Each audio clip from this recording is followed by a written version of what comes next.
Thank you all. Thank you. Wow, there's a lot of you here. One might think we're talking about funding. Please sit down, please. I'm sorry you don't have a chair, for those of you that don't. I first want to thank everybody for attending today, and I would like to wish everybody a good afternoon. We are today very pleased to talk about finding common ground. That's what today is about, and that's what our work ahead of us is about. And so I want to thank members of the General Assembly who are here. I also want to thank folks that are watching on the live feed, because I know folks were spread around the Commonwealth today. I want to thank our friends who are representing so many different interests across the Commonwealth for coming today, agency heads, department heads, and of course the tremendous work that our cabinet has done over the last 30 days. And boy, has it been a busy 30 days. Today I am very proud to present and release the package of amendments that come together to form a common ground budget. It demonstrates our commitment, not as Republicans and Democrats, not as House and Senate members or a governor, but as Virginians. As Virginians working together to deliver for Virginians. It also, I believe, enables us to keep our collective promises to the people of the Commonwealth. We know this. Our Commonwealth is diverse, and we all represent a vast array of voices and priorities. And over the course of this process, we have had an opportunity to listen. We've had an opportunity to engage in dialogue. We've had an opportunity to show respect for each other's perspectives and priorities. And that has been critically important. You see, we all bring different experiences, unique perspectives. And I want to thank all of the members of our conference committee for the work that they have done, but I particularly want to thank Chairwoman Lucas and Chairman Torian. They ran a very good conference process. We have disagreements over pieces of the budget, but I want to thank them for constantly focusing on the needs of Virginians and, of course, the professionalism to do it on time. See, budget process work is hard, but with that, we have the opportunity to see and hear one another, to understand those priorities, and yes, to compromise and to find common ground that will enable us to unleash the next chapter of Virginia's future. And that is what they hired us to do. I believe that this package of amendments that we're presenting today can achieve all of that and get us there on time with a budget that is clean, without tax increases, and yes, a bit frustrating to me, no tax decreases. But that is what finding common ground is all about. And when we do this, we can present a budget today that is structurally balanced and keeps Virginia on a winning path. You see, in our first 2 years together, we, the General Assembly and our administration, and support and help from so many of all of you, we were able to pass and sign 2 bipartisan budgets. 2 bipartisan budgets that included the largest tax relief packages in the history of our Commonwealth, but also record investment in education and in law enforcement and behavioral health and conserving God's gifts to Virginia. We were able to do both. And so I constantly want to remind us that this pursuit of both and opportunities consistently presents itself when we search for it. And here we are again with a both and opportunity as opposed to an either or. Now, we did all of that together, and the result of the work that we have done is that Virginia is financially stronger than she has ever been. Without a doubt. We are among states with a AAA bond rating. But among that short list of 15, we are number 3 because our revenue and rainy day reserve funds are so robust. We, in fact, have 200,000 more people working today than we did just 2 years ago, with more Virginians working than ever in the history of the Commonwealth. And of course, when you have record job numbers with rising wages, it translates into record receipts for the Commonwealth. This is not a difficult process to understand.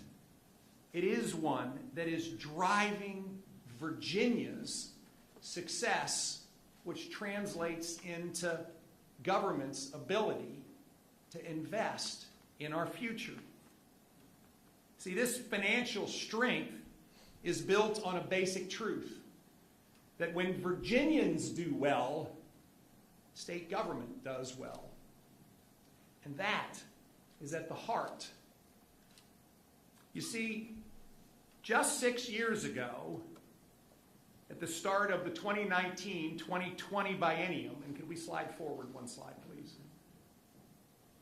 At the start of the 2019-2020 biennium, the state government general fund fueling operating appropriations totaled $43.7 billion over the biennium. The Common Ground budget funds $63.2 billion, a 45% increase,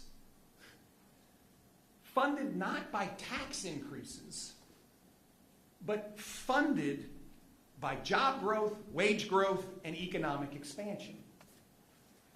This is a model that is sustainable and, in fact, leans in to growth. And this is happening at a time when other states who have fallen behind in job growth, states like California and New York and Maryland, are now having to revert to tax increases rather than to be able to rely on the strength of their economic model. Meanwhile, Virginia is seeing strength in our economic drivers and therefore in our state government revenues. The economic strength has enabled, has fueled, has been the foundation to this 45% increase. Back up one for me, please. To this 45% increase in state revenues over the past 5 years. Let me put this into context. It's $9.1 billion in the last 5 years of increased state revenue. It reflects strength across every aspect of individual taxpayers, corporate taxpayers, consumption. This is broad-based strength in Virginia's tax base. That is why we find ourselves at a both-and moment instead of an either-or. Just like in the previous 2 bipartisan budgets, we can invest in education a record amount. We can invest in behavioral health and health and human resources a record amount. We can invest in law enforcement. We can invest in transportation. We can invest in conserving our environment. We can invest in our vets. It is not a moment where we have to say we can't, because it is a moment that says we can, because job growth and economic strength translate into state resources. Now let me be clear. I believe strongly that Virginia could also be reforming and reducing the tax burdens that are on Virginians today. I'm committed to continue to find ways to reduce the tax burdens on Virginians. In the introduced budget that I presented back in December, I had a full tax reform package, and it netted into $1 billion of tax relief for Virginians needed. And again, we have seen the benefits of investing in allowing Virginians to keep more of their hard-earned money in their pockets. Fewer people move away, more people come, there's more jobs, and that economic cycle drives state revenues. But to be clear, in a moment where we are finding common ground, I believe the first step to that common ground is recognizing that we have to make a decision together. And I will propose today that that decision together is that we do not fight over tax decreases, but we also recognize it's not time, nor will it ever be, for tax increases that will interrupt this economic model that is working so well. And I believe that's the first place where we come together and find common ground. It's time for us to look to places where we can agree as opposed to looking to places where we disagree. As I said, each of us brings a very important perspective. Yes, there are different budget priorities. There are regional needs and local needs. But Virginia's foundation of financial strength enables us to run to these issues and solve them collectively, as opposed to run to corners and argue about them. And so, as I came to this process, I listened, and we collectively agree that there are core collective priorities that we need to meet. First, fueling the future with record investment in education. And to be clear, at the heart of that is paying our teachers competitively with a 3% pay raise in 2025 and a 3% pay raise in 2026. We must serve those who are in need. And our largest budget portion is, of course, in health and human resources. And there is broad, collective, shared priorities on this front. We can fund creating more jobs and building a workforce and investing in safer communities and connecting Virginians both in broadband and in transportation. Yes, we need to continue to fund the conservation of our amazing natural resources. We can meet the collective priorities of all of these. We can also meet the collective priorities of many regional interests and local priorities. Many, many, many of our legislative colleagues have a particular project that is really important in their jurisdiction or with their constituencies. And we have worked to make sure that those priorities that were reflected in the conference report budget continue to be funded in our budget that finds common ground. To be clear, we do not need new taxes. And again, in the sake of finding common ground, we won't aim to reduce them this time. It's structurally balanced, and it can be delivered on time. This is where common ground is found. You will hear details about every aspect of this budget, My colleagues will take you on a pretty deep dive. But let me hit a couple of the high points. First, total spending over the biennium is $64 billion. As I said, that is an extraordinary amount of money. It's an extraordinary responsibility to make sure that we are, in fact, great stewards of the resources of this Commonwealth. There is a very large package of amendments, over 200, that first remove tax increases from the budget, both the sales and use tax increases and the increase in taxes on Virginians' electricity bills from the Reggie tax. This budget allows us to invest a record $21.2 billion in K through 12 education. Secretary Goodere will put that into context. But folks, that's $5.5 billion more than the biennium 2 times ago. We can increase our funding in higher education by $1 billion. We can increase funding for health and human resources by $3.2 billion. As I said, there's 3% teacher pay raises and 3% state employee pay raises each year. We've worked to come up with language to mirror the increased investment in higher ed with a commitment to keep tuition increases at no more than 3% the next 2 years. We fully fund Virginia's share in the metro operating shortfall. And of course, one last thing is that we do provide toll relief in Hampton Roads and additional funding for I-81. Friends, this is a budget that finds common ground.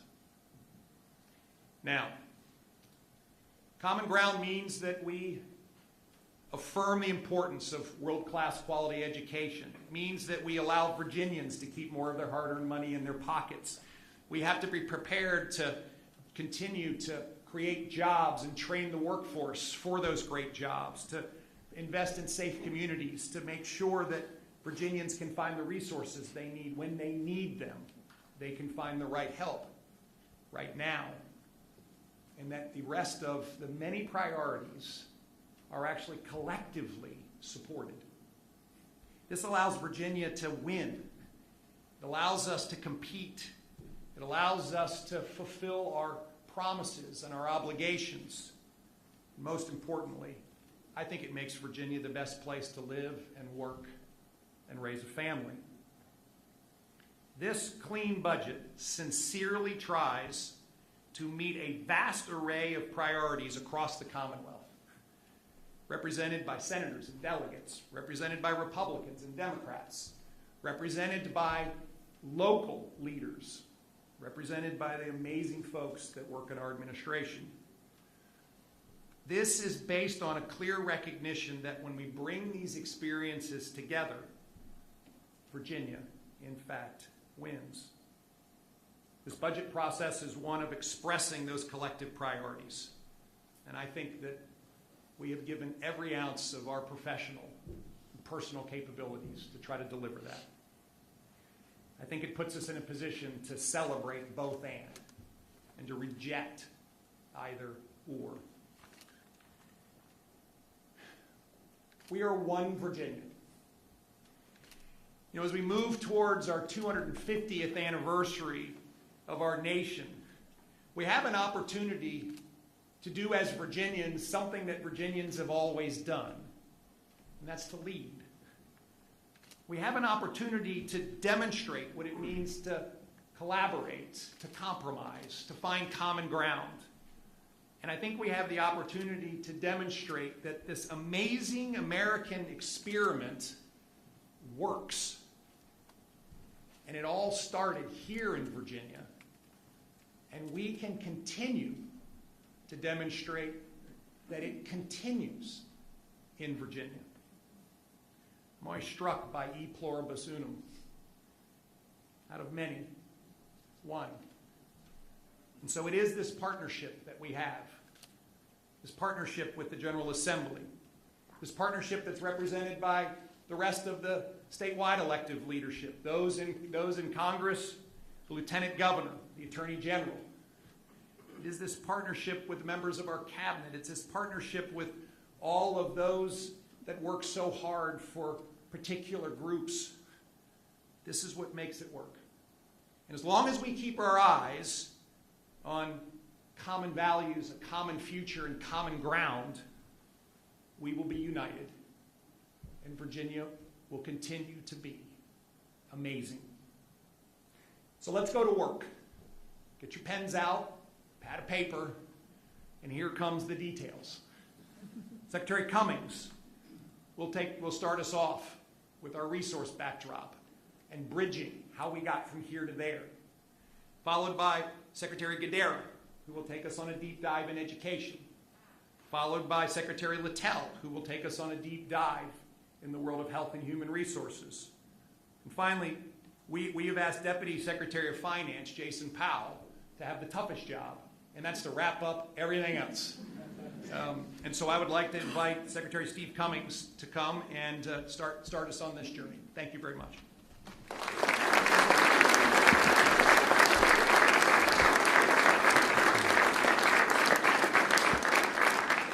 Thank you, Governor. If we could go ahead and move to the first slide. I am going to give you a little walkthrough on where we stand, resources, and outlook. So, as you know, when I regularly speak in front of the money committees, we talk about our prudent outlook for the future. It's our job to lay out a course that is conservative, plan for problems, and hope for something better. And I think as a result of that, we tend to throw some shade on what's really going on in Virginia. We point out a lot of risks. I think this chart shows you that that shade covers up what we all know is true, that we have tremendous momentum in Virginia. Consistently exceeded our expectations. You can see since the beginning of 2022, calendar beginning, we are the #7 state in the country in job growth. Amongst the states that we regularly compare ourselves to our south, our competitor states, we are #3. On the right-hand side, you can see the stats where we are showing that we have by far the largest labor force in the history of Virginia, and our recovery rate is now at a level that it was last seen back in 2012. Next slide, please. This is a stunning chart here. This is the status of our money in the bank, rainy day funds as a percent of expenditures for the states that are rated AAA by all 3 rating agencies, of which there are 15.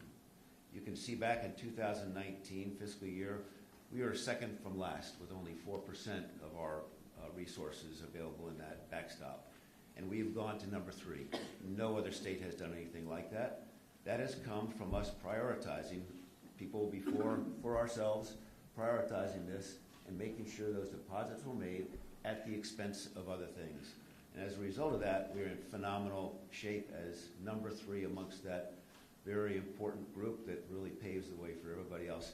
I look at this and I think back to pandemic at the end of FY 2019, going into the pandemic, to see that kind of money in the bank. I think a lot of people were sweating pretty heavily, not knowing what was going to happen. Obviously, the government responded. It wasn't the problem people thought it was going to be. It was a scary place to be, though. Next slide. If you look at actually the numbers behind that, you can see the left-hand side, the actual dollar growth. It was only $700 million back in FY 2019. We have $4.6 billion sitting in an account within Treasury and earning interest, standing by. And on the right-hand side, these are NGF balances across the entire Commonwealth. So this is every agency, every authority, resources that are in their accounts, some of it obligated, some of it not. It just shows you the sheer magnitude of liquidity within the Commonwealth that gives us so much financial flexibility versus where we were back in 2019. Really important, in February 2024, this is the last credit rating report that came out. This is Fitch with respect to a financing that was underway. You can see Virginia is well positioned to absorb any budgetary challenges related to current economic uncertainties without fundamentally altering its long-term credit profile. We're in phenomenal shape to do thoughtful planning, and we don't eliminate that risk from the picture, but we know we have a lot of backstop and we can sleep well at night. Next page. Governor showed you a bigger picture of the annual growth. This is just an update. Actually, you'll hear March results next week. So this is on February, and you can see that versus prior year, our collections are 6.3% ahead of last year. But this is a chart that shows how we're performing relative to projections. And a lot of numbers in here. I want to draw you down to the lower right-hand side that shows you the variance versus projections for total general fund revenues is $827 million positive, 4.9%. If you take out non-withholding and refunds, those of you who listen to Money Committee reports, you're aware of the PTET, which has created some confusion amongst our revenues. So if we just take that completely out of the picture, we're still $339 million ahead of our forecast through February. So the way we think about this, because of the uncertainty of PTET, it's somewhere between $339 million and $828 million. That is outperformance. Our advice has been, let's not touch that. There's variability in PTET. We do have uncertainties about where we're going. I'll talk about that in a minute. Let's just leave it in the bank, and we'll deal with it later. Next page, please. This is to show you how our forecast is based upon our prudent assumptions. We are going to continue to maintain the cautious stance on our projections going forward. I think you hear more and more today the mixed signals that the Fed is seeing, and they're reserving action based upon that. That's become the market narrative. So we have maintained that position. We will continue to, and in fact, built into this this projection, we have built in a recession, mild recession, that will begin in the next 6 months and would continue for 6 to 9 months thereafter. That means real job decline. If you look at the chart in 2023, if we had not implemented the tax policy actions that affected 2023, revenues would have been $30 million, continued growth, and in 2024, they would be 30.1, down slightly as we see the beginnings of a slowdown. If you then go to the numbers that are below that, 27.9, 28.9 goes down to 27.9, that is actual, and our projection for this year is 27.8, and then it goes back up to 28.6. So this is our budget is obviously dependent on this level of resources, and you'll see in a minute that it is structurally balanced. Next slide. So here's where you see it, structurally balanced. This shows the executive amended budget is balanced. Projected sources of funds are more than adequate to support the proposed appropriations. You go in each column, you'll see the carryover of prior year balances. FY 2024 would result in a resource less appropriations of $2.4 billion, which becomes the beginning balance FY 2025. Then you see revenue sources. You see then below of $32,165,000, GF appropriations of $32,160,000 for 5.2 excess. Track that into 2026. You're at 6.4 for a combined surplus for those 2 years projected to be 11.6. We are balanced. Next page. So here's the tracker. The left-hand side of this, that is the net change in resources due to the elimination of tax policy. Okay, that's the gap between conference. If you go to the next column, this is now how we are creating capacity. This is actually reduction, or utilization of bonding for more of bonding for CapEx. It also, within our CapEx budget, there were a number of items that were in the budget that had not been planned for, and we, as a matter of policy, do not provide funding unless planning has taken place. Those two items account for over $300 million of that. If you go into the next column, which is NGF swaps, this is where we've been able to take some of the excess balances in certain accounts on the balance sheet that were not obligated and apply those balances against some of our spending requirements. Example of that, main example would be $150 million for out of literary fund, and also some funds that are available to provide for the funding of WMATA. So you end up with a gap of $670 million. To put that in context, this is over a 2-year period, that is less than 1% of the $64 billion in the biennial budget. We are not that far apart. So then we start looking at what is it that we are, how are we achieving and closing that. You've got, the next column is $169 million. This is taxes proceeds that would have come from the increased sales and use taxes, which will no longer be available. That's $169 million. You then have the K through 12 paring back of policy. That's some reductions in at-risk English language learners, early childhood. The next column is reductions in higher ed, which are reductions within affordable access.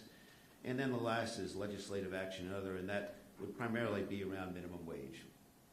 So the net result is the closing of the gap of $670 million. If you go to the next page, in education, this shows you, and Secretary Gadara is going to go into this in much greater detail. Chapter 1 of 18.5, the conference report was at almost $20 billion of general fund investment. And then you go to the far right, and you can see from that the reductions are using $150 million from the literary fund to relieve some of the teacher retirement required deposit, $169 million coming from the tax distributions, the obligations out of that, and then other adjustments in K through 12 policy pending the SOQ funding formula reform work that's going to be done. We are not far apart. I think we have a great story here, and this is a very accomplishes the goals in making sure that we are truly working in partnership to come to common ground. So with that, I'm going to pass it on to Secretary Gadara.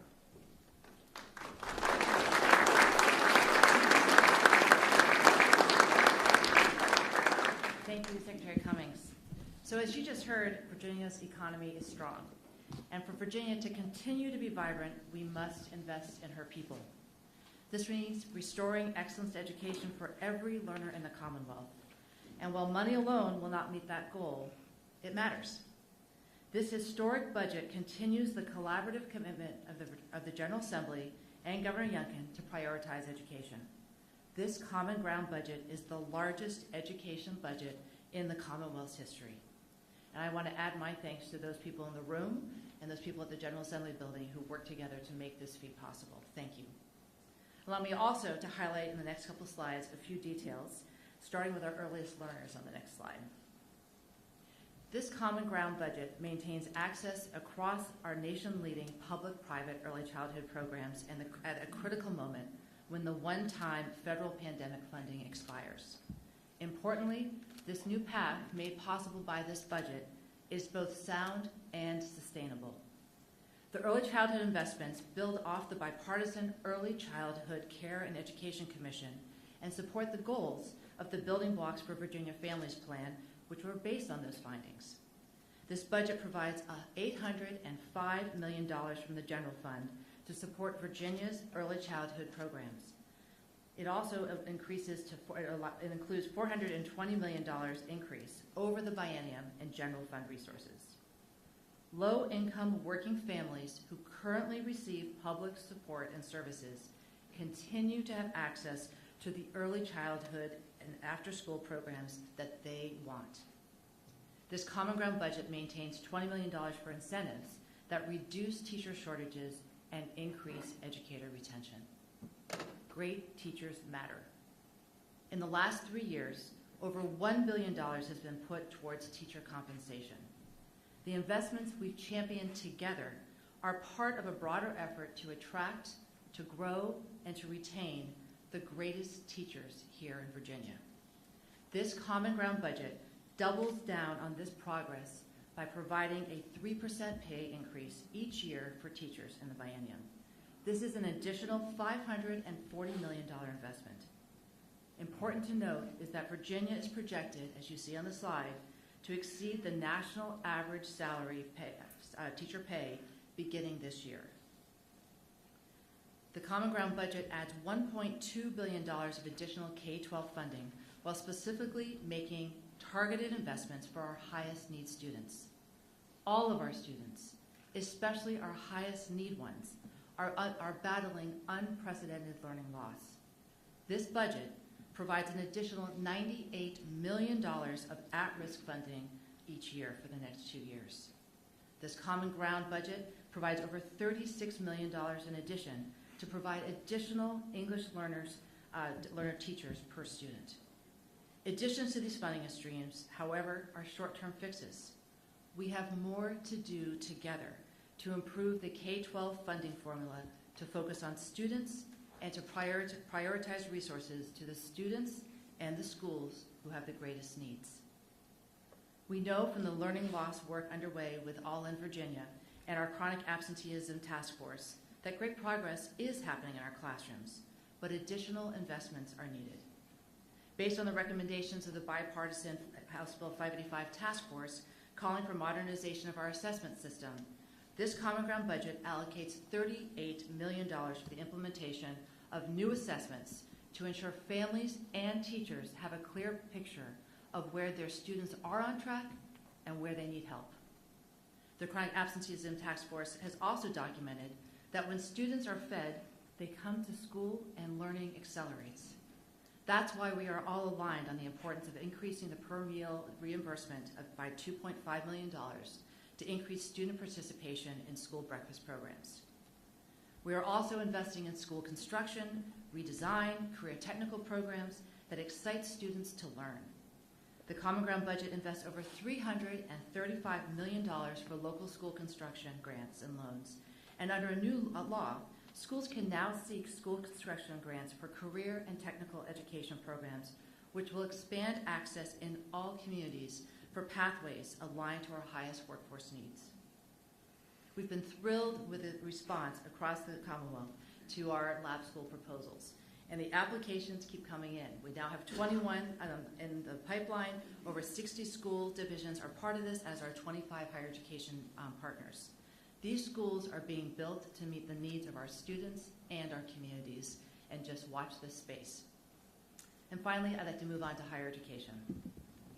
This budget reinforces our shared commitment to keep Virginia higher education consistently rated among the strongest in the nation. We have added an additional $1 billion in higher education, investing more than $7 billion over the biennium and representing a 67% funding increase over the 2019 to 20 biennium. This Common Ground budget provides $154 million in new funding over the biennium to help minimize in-state undergraduate tuition increases. This new $154 million is conditioned on not raising tuition beyond the lesser of 3% or inflation for the next 2 years, as you heard the governor mention. We will invest $70 million to continue an initiative focused on the recruitment and retention of low-income students. And next, the Common Ground budget provides $33 million in new funding for undergraduate and graduate financial aid to help pay for college. This budget also provides $24 million in new funding to support the Virginia Military Survivors and Dependents Education Program. This includes $20 million to offset the costs of the waiver for institutions and $4 million in stipends to offset the cost of room, board, books, supplies for qualified survivors and dependents of disabled military service members. Additionally, in lieu of major eligibility changes to this critical educational assistance program, we recommend a study to ensure we listen to veterans before implementing any potential future program modifications. We are committed to keeping Virginia the most veteran-friendly state while ensuring that the VIMSTEP benefit is sustainable so it remains for years to come for qualified veterans and their families. Virginia recognizes the value of our private institutions of higher education, and so we provide a total of $4 million in new funding towards students who attend private nonprofit institutions. This translates into an increase in the tuition assistance tag grants by an additional $125 per student in the first year and $250 in the second. And lastly, we are investing $1.2 million in new funding to support a regional career placement center program at Virginia's community colleges to connect students to regional employers and internships and work experiences. This Common Ground budget, thanks to collaborative efforts, invests in our education institutions and educators and ensures affordable access for all Virginia families to an education that will prepare all learners for success in life. Thank you very much, and it is now my pleasure to invite my colleague, Health and Human Resources Secretary John Littell, to the podium.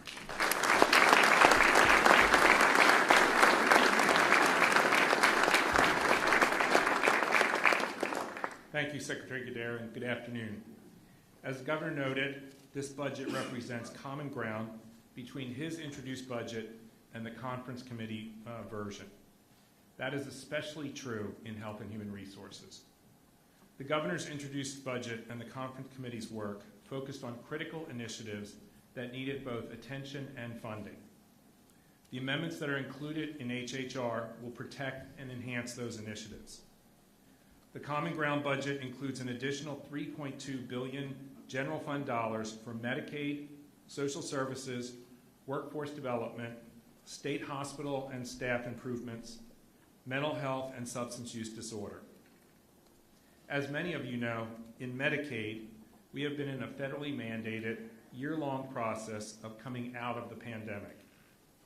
This represents another post-pandemic instance where the federal government is stepping away from its enhanced funding, and the state must step up. So with the significant reduction in federal funds, plus program changes and inflation, an additional $895 million in general fund dollars over the biennium is required for Medicaid and children's health programs. Included in that, the Governor and Money Committees worked together to add $150 million as a contingency for slightly higher than anticipated enrollment in Medicaid. This is a fiscally appropriate and prudent step to take, even though it might reduce the ability to spend elsewhere. One key priority of the Governor and General Assembly was to eliminate the backlog in the Priority 1 wait list for individuals with developmental disabilities. These are individuals, approximately 3,440, who have been ready for services that would allow them to live independently, but cannot access them because there were no waiver slots available. This has been a priority of the Governor from the beginning of his administration, and previous budgets increased the number of slots incrementally. In his budget, he made the courageous decision to fully fund the backlog. Led by Chairman Sickles and Deeds, the General Assembly supported this effort.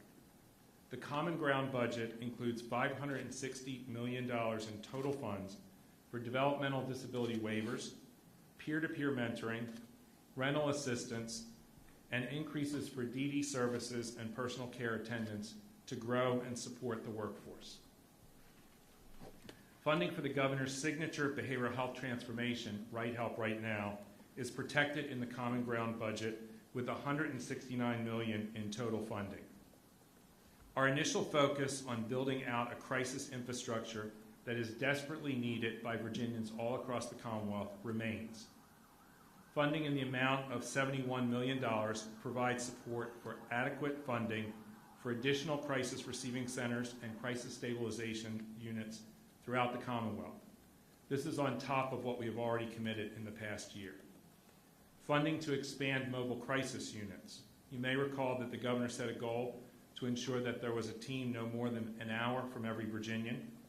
In 2023, we reached our target and now will continue to grow this network to provide mental health and substance use disorder services to people where they are instead of a hospital. The Common Ground budget also includes $61 million to support the workforce of our 41 locally run community-based community service boards in both workforce development and staffing expenses, as well as the staff who work in our state hospitals. Other important programs like school-based mental health, healthcare loan repayment programs, and expanded graduate medical education slots are included as well. And the budget grows the needed efforts to combat the opioid crisis especially the dangerous scourge of fentanyl, with $24 million of additional core funds. There are many other HHR areas in the Common Ground budget that reflect the needs of Virginians and also priority areas for General Assembly members. A couple of highlights include $97 million to ensure adequate funds for the Children's Services Act as we see caseload and cost increases, $34 million in increased funding to support kinship and foster care families, funding for a summer EBT program that will ensure that as many as 830 children who are in need of nutrition during the months out of school will have access to that program, $6.4 million to fund community health workers in local health departments, $7 million to begin to replace the benefits enrollment system at the Department of Social Services, which is long overdue, $12.5 million in additional general fund support for the Office of Emergency Management Services as we reorganize and rebuild the state support and services. Planning for a comprehensive child and youth psychiatric facility. And lastly, the budget retains the local programs deemed important by various members of the Assembly. HHR agencies and programs represent approximately a third of the total state budget. So these are obviously just a few important highlights. I'm confident that with this budget, we can meet our responsibilities and address the many needs and issues facing the Commonwealth. With that, I'd like to invite my colleague, Jason Powell, the Deputy Secretary of Finance, to take us through the rest of the budget.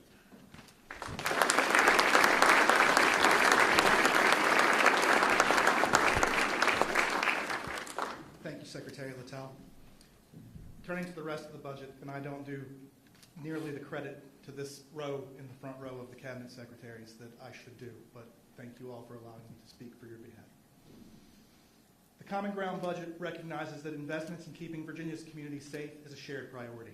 It prioritizes and provides a total investment of $72.5 million over the biennium for community violence intervention programs, including $20 million for Operation Ceasefire.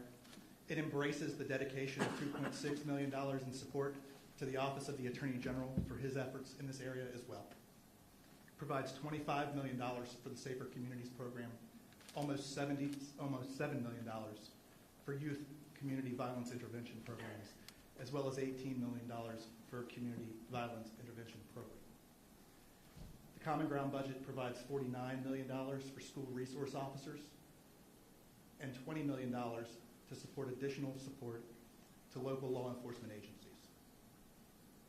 The Common Ground budget would provide $3 million for law enforcement officer wellness programs and maintain over $40 million for commitment to transition Lawrenceville Correctional Center to state management. It includes $13.2 million for the Department of Corrections to establish a new career progression plan for correctional officers and $3.8 million for 6 new judgeships. To complement these efforts, it provides $4.7 million in increases to Commonwealth's attorneys for paralegal positions and assistant Commonwealth's attorneys to address workload needs. And finally, for our veterans who have served the Commonwealth and our country so well, it provides $19 million for startup costs for our 2 new Veterans Care Centers coming online this biennium. The Common Ground budget recognizes that accelerating Virginia's economy is a shared priority through investments in economic development. It provides $175 million over the biennium in investments to the Virginia Housing Trust Fund and $90 million over the biennium for strategic investments in business-ready cities. Of this, $50 million is a one-time commitment and an ongoing funding stream of $20 million in each year. Maintains the Commonwealth's commitments to economic development investments and reserves $42.5 million over the biennium to meet anticipated payments for Amazon's HQ2 project. To stimulate growth in emerging sectors of Virginia's economy, it invests $114 million in regional biotechnology and life science clusters throughout the Commonwealth. It includes $30 million to help with costs related to the make-ready work that is required in order to advance broadband infrastructure projects, and authorizes a $40 million Treasury loan to the City of Newport News to help secure federal investment of up to $400 million from the U.S. Navy to build housing infrastructure for sailors while they are stationed at the Newport News shipyard. Investing in Our God-given natural resources is a spending priority that reflects our shared and common goals. Continues our progress towards meeting state water quality goals of it by investing over $350 million in nutrient reduction efforts, fully funding agricultural best management practices, providing $100 million in bond proceeds to supplement investments in wastewater treatment plants. It dedicates $50 million to the City of Richmond for continued work on its combined sewer overflow program and provides $5 million for an innovative